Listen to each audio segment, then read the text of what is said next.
Jets fans, it has been a strange past couple of weeks for the Jets as rumors continue to swirl around the team, and Winnipeg hasn't really shown any sort of sign of acknowledging the rumors or the fact that things are even progressing. Meanwhile, the rest of the league is making a lot of moves, and some of them might just impact the Jets here over the next few months. We'll dive into all of that on tonight's episode of Locked On Winnipeg Jets. You're Locked On the Hockey Jets, your daily podcast on the Winnipeg Jets. Part of the Locked On Podcast Network, your team every day.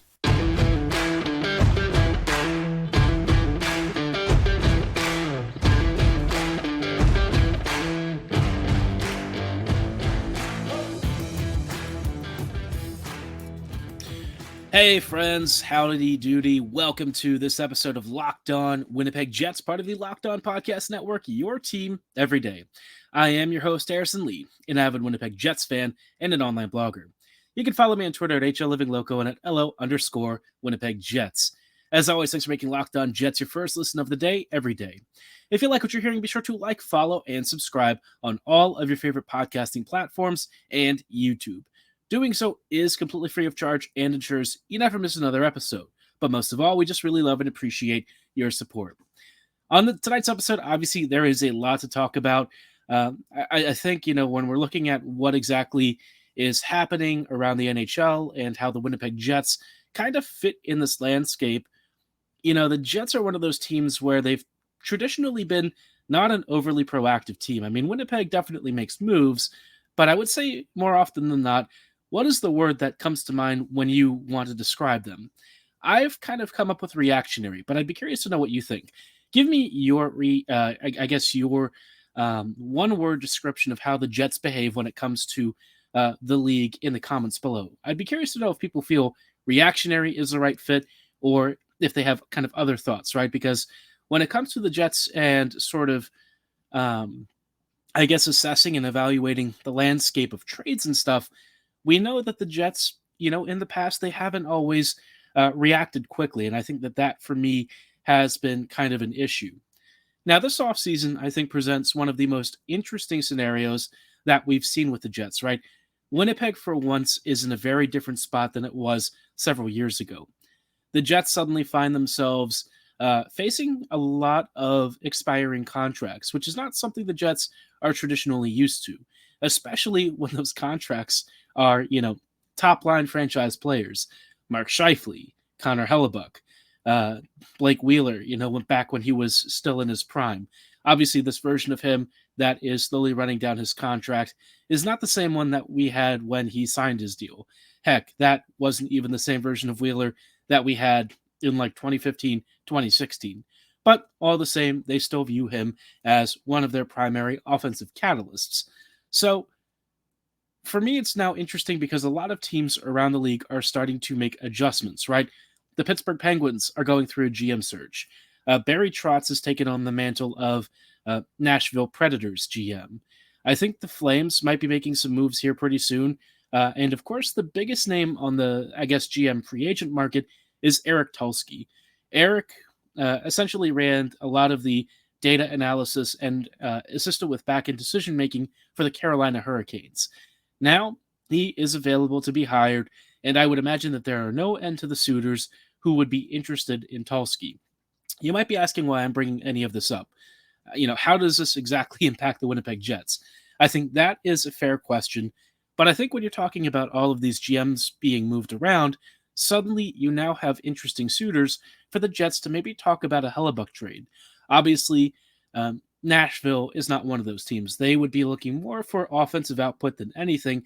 And let's be real, the Jets probably are not trading anyone of real value to that team, given the whole we don't trade in division kind of stuff.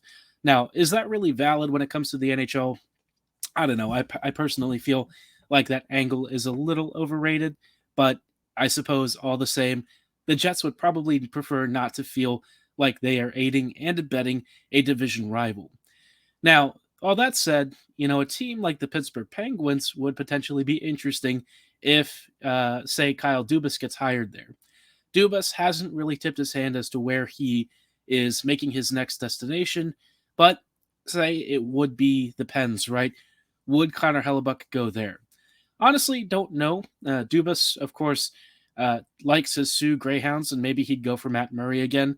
Maybe Murray returns home to the Penguins, where he previously won a cup, and maybe has a chance to do so again in the future if he stops, struggling a lot. But my guess is some of the original suitors I thought for Hellebuyck will probably remain the top contenders. Teams like LA. I think that there's a couple of other candidates. Maybe the Sens could be an option because Ottawa has quite a few futures, and they also have some current roster players that might be of interest.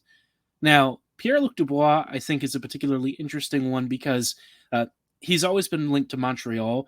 But if you're thinking about it right, where else could he go? Pretty much anywhere. Any team that needs an elite top six center with the kind of build and unique play style that he has really makes him an intriguing option for almost any contender. A player that I think should be in demand for, honestly, most of the league. I know that he has had some, well, let's be honest, behavioral performance issues over the past couple of years, and I think some of those are more valid than I want to admit. But for the most part, Dubois is a class act. He's been an awesome player, and, in thinking about where he could fit, the answer is anywhere. I think most teams could very much use his incredible offensive prowess, his strength, and his really chippy edge. He is I'll be honest, he is a little bit of a dirty player at times. He's got some certain traits in him and some certain edge that he plays with, some real snarl that sometimes he maybe toes the line a bit. So far, he, hasn't really crossed it that often, but, maybe he goes to New York or something and becomes an absolute menace. New York would also be a very interesting place if you were to send Mark Scheifele there. Scheifele would be, I guess, the next top six center to really try and help save that team and elevate it into a real playoff contender. But plenty of candidates for a Scheifele trade. I could envision any number of teams who would love to have him. But, of course, the biggest name for the Jets is Connor Hellebuyck. And in just a little bit, I kind of want to talk about how Hellebuyck sort of fits into the landscape and why this could really, I would say, change the balance and power structure of the top teams in the NHL. We'll dive into that in just a little bit. But before we go any further, I do want to shout out our friends and partners at eBay Motors. For our championship team, it's all about making sure every player is the perfect fit. It's the same when it comes to your vehicle. Every part has to fit just right the first time. So the next time you need parts and accessories, look no further than eBay Motors. With eBay Guaranteed Fit, you can be sure every part fits just right the first time around. Just add your ride to My Garage and look for the green check mark to know the part will fit. Or you get your money back. Just like in sports, confidence is the name of the game when you shop with eBay Motors. And with over 122 million verified parts to choose from, you'll be back in the game in no time. It's easy to bring home a win when the right parts are guaranteed. Get the right parts, the right fit, and the right prices with ebaymotors.com. Let's ride. eBay Guaranteed Fit is only available to U.S. customers. Eligible items only. Exclusions apply.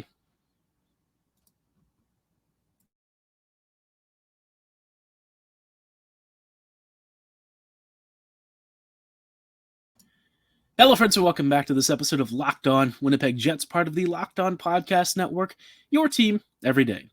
Thanks for joining us again for another episode of Locked On Jets. We were just talking about how the GM carousel may actually change some of the trade destinations and targets for a number of top Jets free agents, but none are bigger than Connor Hellebuyck. If we're talking about a marquee name that I think has the potential to change the landscape of the league, Connor Hellebuyck is kind of it, right?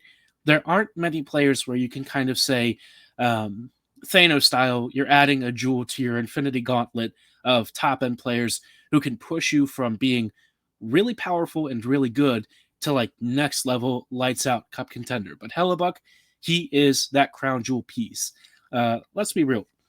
When it comes to important players on the team, no one on the Jets is as valuable and is as worth as many wins and really is as much of a difference maker as Hellebuyck is. I love Ehlers. I love Morrissey. Obviously, I've loved Scheifele and a number of other players over the years, but hands down, Hellebuyck always wins out in terms of importance, which is why if Hellebuyck gets traded this offseason, his move would really maybe shift the balance of power around the league. right? You give him to LA, you suddenly have a very good Kings team that's been pesky recently, but has lacked a lead man in net, a franchise caliber goalie. The Kings suddenly look way, way, way more dangerous. Helly is probably going to have a good time with a Kings team that can be very stingy and very tough to play against.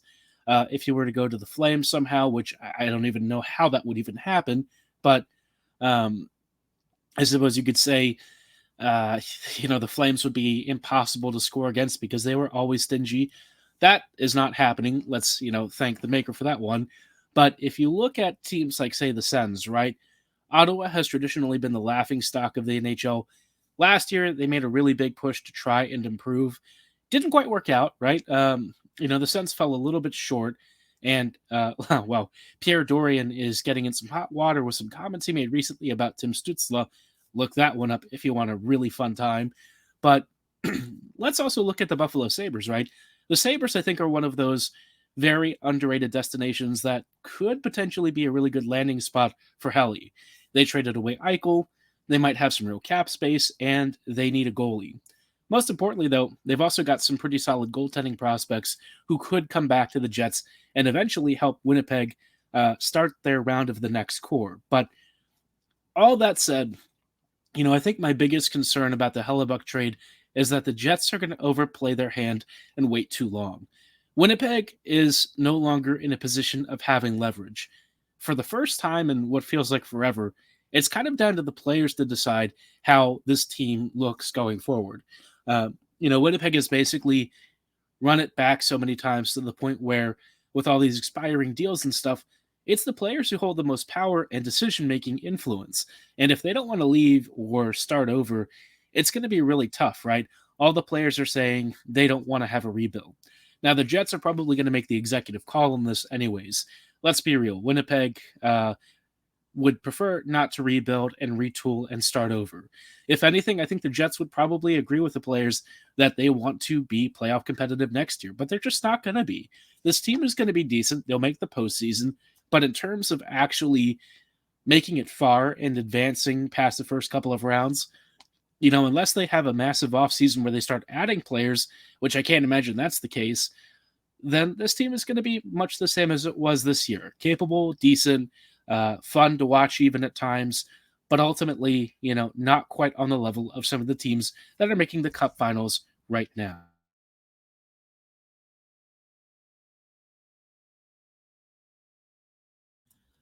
Ultimately, I guess my biggest question for the Jets is, given that Hellebuyck is running down and you're watching all of these free agents potentially leaving you pretty soon, what is your vision for the next 4 to 5 years? Hellebuyck is not going to be a part of it. He can't be. This team can't watch him essentially run down the remainder of his prime on a squad that, quite frankly, needs too many upgrades to really be adequate, right? Hellebuyck's going to ask for a king's ransom on his next contract, and he deserves it. But I don't think it's the Jets that should be the ones to give it to him, not with the way that this team is starting to trend. As much as it would be nice for Hellebuyck to be a guy that the Jets could build around going forward, at the start of the season, I was really high on bringing him back. I think I've cooled off of that now because Winnipeg just seemingly doesn't want to spend a lot and also doesn't want to invest a lot in the rest of the team. So if the Jets are cutting salary, if they're not going to be really pushing it and being a cap team, then screw it. At this point, find the highest bidder and let Hellebuyck try and win a title with a team that's actually got the cash and funds to really push for a championship title, which is a shame that it's not the Jets. I really felt like this team was going to be it. I thought, maybe that magical 2017-2018 team was going to be the start of a great dynasty. It never came to fruition. So, we can only talk about things in the past and, you can look at things with hindsight, but unfortunately, the Jets just didn't really follow up on a year of amazing success, and it's a shame. But now it's time for the Winnipeg Jets to start looking forward, and I think the first thing that's going to kick off what could be a really explosive offseason is moving on from Connor Hellebuyck. Now, speaking of moving on, oh gosh, Paul Maurice is a Stanley Cup finalist, right? He is here with the Florida Panthers taking on the Vegas Golden Knights. We'll talk about that series and some of the really amusing narratives that have come out of it in just a little bit.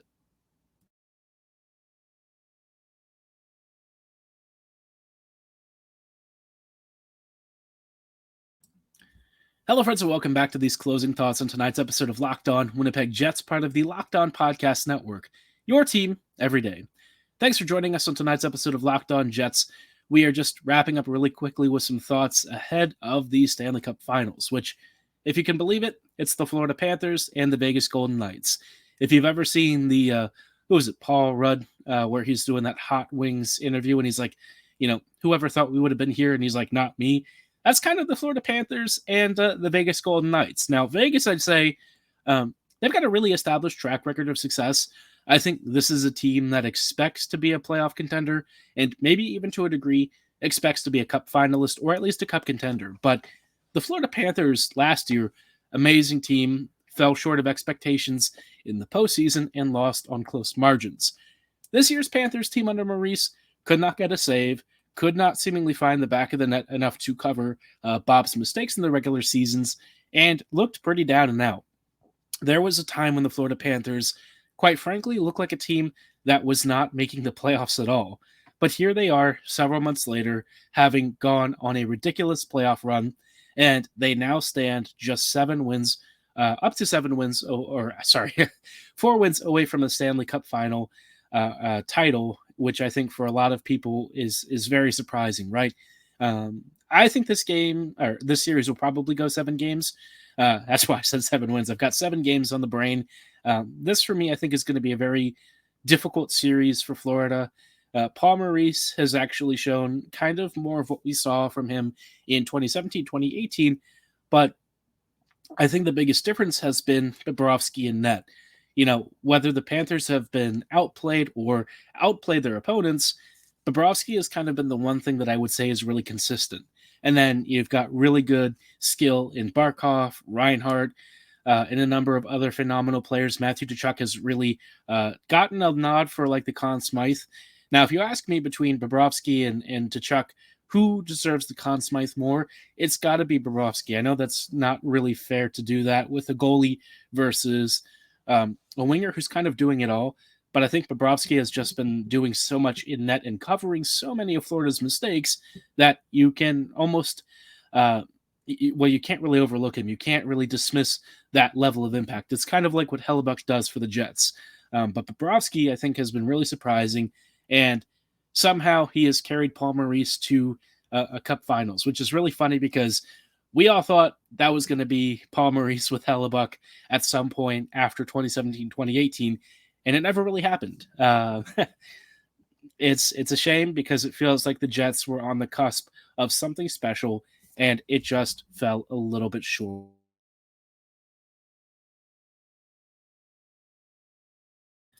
All that said, though, I guess the biggest question for the Panthers is, will Vegas be the one to undo their magic? This Knights team is pesky, they're deep, and they have shown that they don't really seem to back down from the occasion.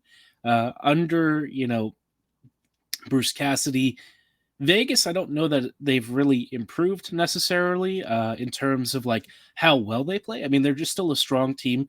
They've been a strong team for the past few years. The Pete DeBoer era was a little bit mediocre, but overall, Vegas is still as strong as it was a couple of seasons ago in terms of quality of counters, good stuff off the rush. They're just a well-balanced, well-built team, and they've got some superstars like Mark Stone to kind of fill in the rest. And when you have a recipe like that, where you've got 4 really good lines, you've got guys like Chandler Stevenson who become top sixers when paired with Mark Stone, you just have a team that's really built on elevating existing talent and helping new combos find that next level of chemistry.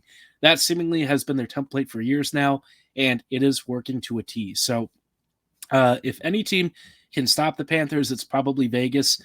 I guess I'm rooting for the Panthers. I would prefer to see Maurice win it over the Knights, but let me know who you're rooting for in the Stanley Cup Finals in the comments below or at my social medias at HLivingLoco and at LO_Winnipeg Jets. For tonight's episode, though, that is going to be all the time that we have. Thanks so much for making Locked On Jets your first listen of the day every day.